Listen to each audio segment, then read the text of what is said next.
Assalamualaikum warahmatullahi wabarakatuh.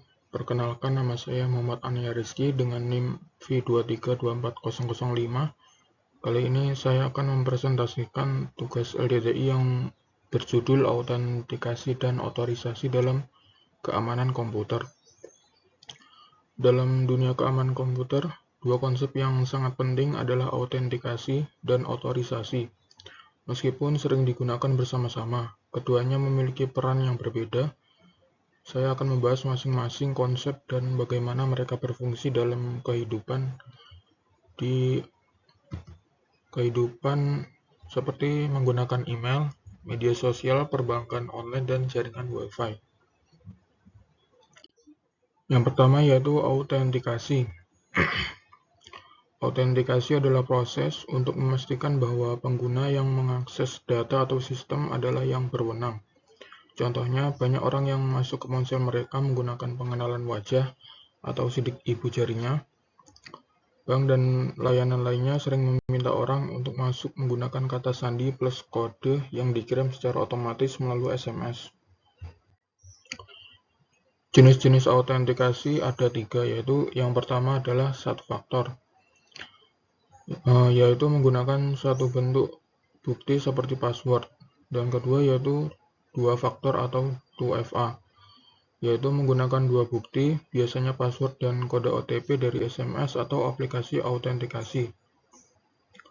Yang ketiga yaitu multifaktor atau MFA, yaitu menggunakan lebih dari dua faktor, misalnya password, autentikasi biometrik, sidik jari, pengenalan wajah, dan perangkat fisik, token atau kartu pintar.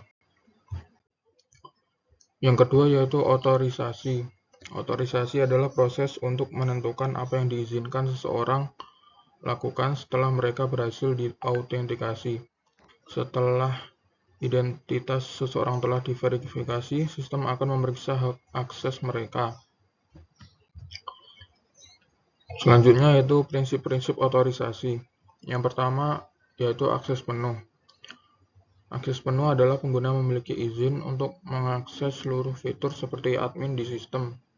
Yang kedua, akses terbatas, yaitu pengguna hanya diizinkan mengakses bagian tertentu, misalnya hanya bisa melihat laporan tetapi tidak bisa mengeditnya.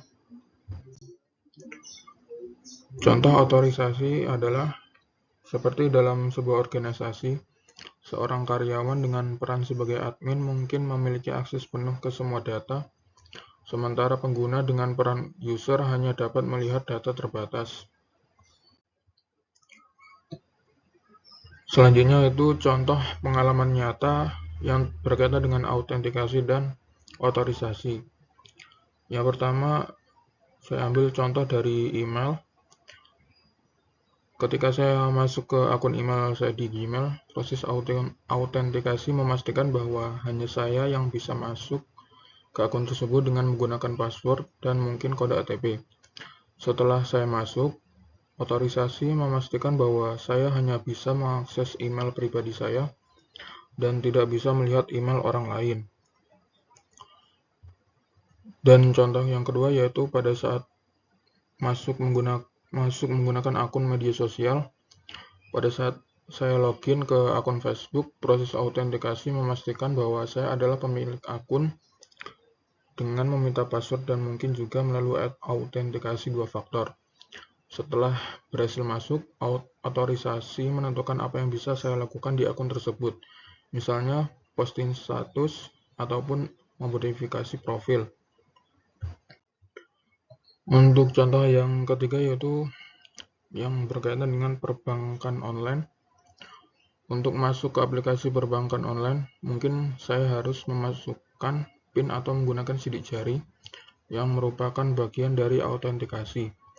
Setelah berhasil login, otorisasi menentukan bahwa saya dapat melihat saldo, melakukan transfer, tetapi tidak bisa mengakses informasi rekening orang lain.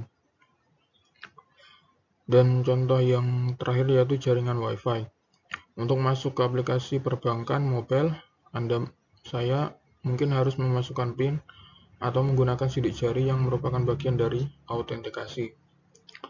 Setelah berhasil login, otorisasi menentukan bahwa saya dapat melihat saldo, melakukan transfer, tetapi tidak bisa mengakses informasi rekening orang lain. Selanjutnya yaitu 3 tips keamanan untuk melindungi akun. Yang pertama yaitu gunakan kata sandi yang kuat dan unik.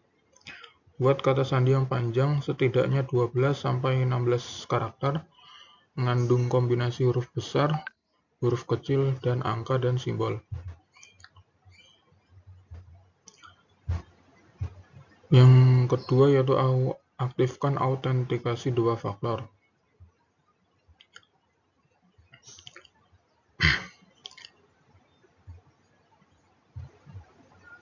Yang ketiga itu waspadai phishing dan email palsu. Jangan pernah klik tautan atau unduh lampiran dari email atau pesan yang mencurigakan. Periksa URL situs web sebelum memasukkan informasi login. Situs phishing seringkali meniru situs asli dengan perubahan kecil pada URL atau link. Selanjutnya itu kesimpulan. Autentikasi dan otorisasi adalah 2 komponen penting dalam keamanan jaringan komputer. Autentikasi memastikan bahwa identitas pengguna, perangkat, atau entitas yang mencoba mengakses sistem dapat diverifikasi dengan cepat, sehingga hanya pihak yang berwenang yang dapat masuk ke dalam jaringan. Ini bisa dilakukan melalui berbagai metode, seperti kata sandi, biometrik, atau sertifikat digital. Sementara itu, otorisasi menentukan hak akses dan izin yang dimiliki oleh pengguna atau entitas setelah mereka berhasil diautentikasi. Ini memastikan bahwa setiap entitas hanya dapat mengakses sumber daya atau melakukan tindakan yang diizinkan sesuai dengan kebijakan keamanan yang berlaku. Dengan adanya autentikasi dan otorisasi, risiko akses ilegal dan penyalahgunaan sumber daya jaringan dapat diminimalisir. Kombinasi keduanya menciptakan lapisan keamanan yang kokoh, melindungi data sensitif, dan menjaga integritas serta kerahasiaan sistem jaringan. Sekian dari saya. Kalau ada salah kata, saya mohon maaf. Wassalamualaikum warahmatullahi wabarakatuh.